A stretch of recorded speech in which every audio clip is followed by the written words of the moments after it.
Hello everyone, just wanted to show you how I'm getting on with my Mexican Revolution project, which as you can see is not very far, but I've done a little bit.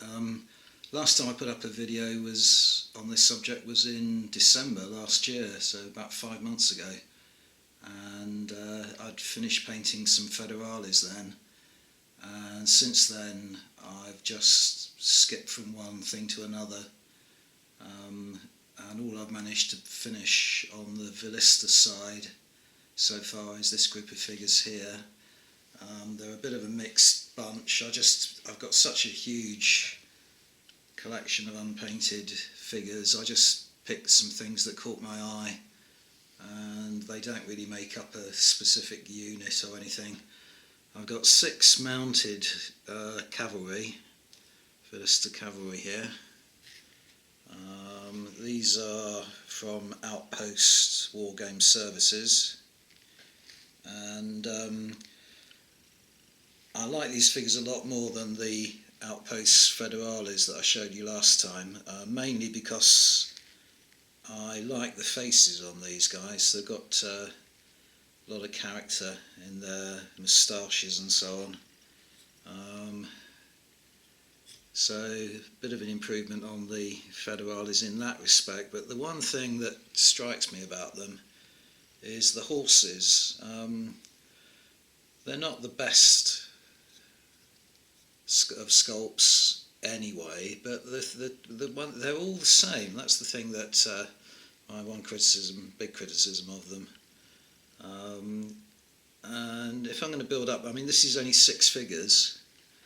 I need 12 in a unit if I'm going to use black powder, and every single horse is going to be the same, whereas the mounted figures on them have got quite a lot of variety. Even the ones that are in the same pose have got different headgear on, and so on.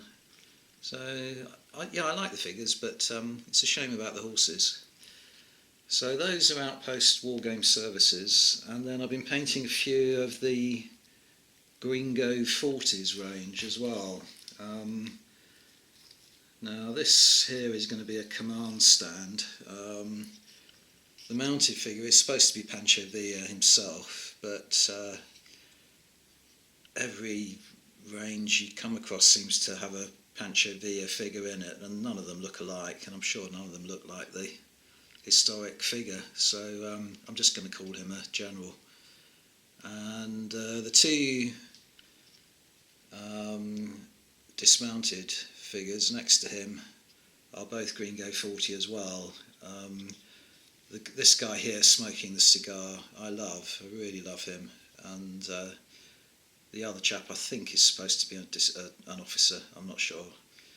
But the strange thing about the Gringo 40s range is they are nice figures, but there's only 16, I think it's 16 of them in the entire range so far, and it's just not enough to build up an army with. And when you've got figures like this smoking a cigar, you can't put him in a unit. I mean, how many units, go into battle with guys smoking cigars in the face of the enemy? He's obviously meant for a stand such as this, a more static kind of role. And then I've painted up, again, I really like these figures. As I say, there's about 16 figures in their range. 6 of them are soldaderas, so female fighters. They're all brilliant, but all, again, very different poses. There are 2 of them, in a variety of actions, but both standing with their legs on the right legs on the remains of a brick wall, adobe brick wall. So not really something you can put into a unit and represent it as advancing. There's this woman here who's lighting a stick of dynamite. Another one here who is throwing a stick of dynamite.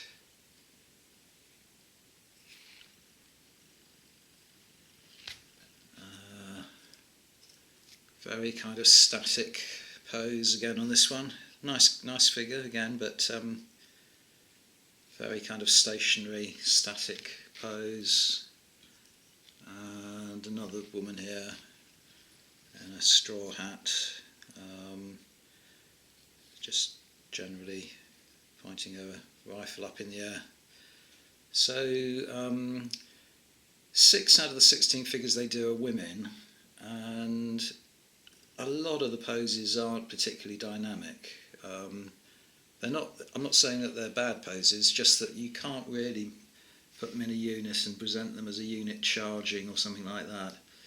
So what I've chosen to do with the soldered arrows is to base them individually, and I'm going to use those as a sort of skirmish unit, so I could put 4 together to form a base if I did think I could get them into a unit, but otherwise they're going to be a sort of skirmishing screen. And the other figure here is this Gatling gun, which again, the guy sitting on the seat of the gun, firing the Gatling gun, and again I think he's a really interesting figure. I've made a little bit of an adobe brick wall on the stand there, and I used the little pieces that are left from MDF buildings when you have to punch out the holes where the slots are for the tabs for each piece to go into. You end up with a lot of brick-sized, brick-shaped bits of MDF, so I thought I might as well make use of those. So I turned them into a little ruined section for the Gatling gun to sit behind. Nearly dropped him. But my one big problem with this guy is, as I was putting him together, I was thinking, where's the magazine? Where are the bullets? And in fact, on a Gatling gun, you get a cylinder which rotates and sits on the top of that point there. And the model doesn't come with a cylinder, so he's firing a gun that's got no ammunition. And it wasn't something I missed or is missing from the pack. On the website it shows him just like that. So I think that's a bit of an omission, really. It wouldn't have been too much effort to have cast a cylinder to go on the top of that as well. It would have made it look a lot more realistic.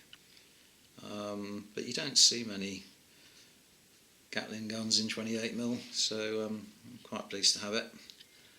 And there we are, that's all I've managed to do so far. As I say, I've been doing so much, just flitting from one project to another, but I'm going to carry on next with complete this unit of cavalry, so I've got 12 figures in total, and then maybe do a sort of fully fledged infantry unit using my outpost figures, and then go back to the federales and maybe add some artillery. But in 5 months that's all I've managed to do, so you can see why some of my projects linger on for years. But anyway, I'll take some stills, put them at the end of this video. Hope you've enjoyed, and thanks very much for watching. Bye for now.